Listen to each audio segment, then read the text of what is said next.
গত সোমবার সকালে পূজা শেষ করে চলে গেলাম গোপালগঞ্জের উদ্দেশ্যে। তো আমার হাজবেন্ড যেহেতু আমরা ইন্ডিয়ায় যাব, সেহেতু কাজগুলো করতে একটু সময় লাগতেছে।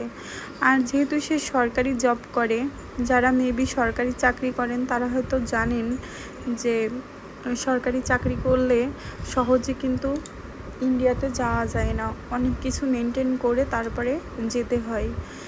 তো দীর্ঘ 4 বছর পর আমরা বাসে উঠলাম।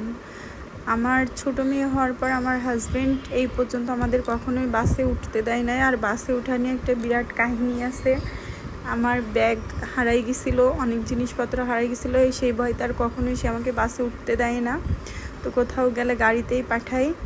তো তারপর তার সাথে আমরা চলে আসলাম আজকে হসপিটালে। ওইখান থেকে একটা মেডিকেল বোর্ড বসবে, তারপরে বোর্ড থেকে যদি পারমিশন দেয় তাহলে আমরা ইন্ডিয়ায় যেতে পারবো। তারপর ওইখানে যাওয়ার পর আমার হাজব্যান্ড যেহেতু এখন গোপালগঞ্জ ডিবিতে আছে, তো সে এখন এসপি অফিসের 6 তলায় থাকে। বাপরে, 6 তলায় সিঁড়ি বেয়ে উঠতে যে কী পরিমাণে কষ্ট হচ্ছিল তা বলার মতো না। আর ওইখানে তো লিফটও নেই। তারপর আমার হাজব্যান্ড আর আমি দুইজনে মিলে চলে গেলাম আবার ডাক্তারের কাছে যাওয়ার পর ওইখান থেকে বেরিয়ে আমরা আসলাম নিরামিষ হোটেলে।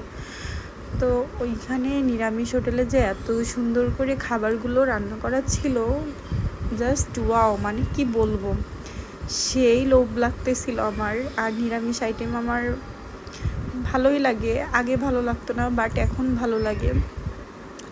তারপর আমি উপর থেকে কিছু ভিডিও করতেছিলাম। আর তোমরা অনেকেই জিজ্ঞেস করছো যে আমি জব করি কিনা। আসলে সবার কমেন্টে এরকম উত্তর দেওয়া হয় না। তো আমি গোপালগঞ্জ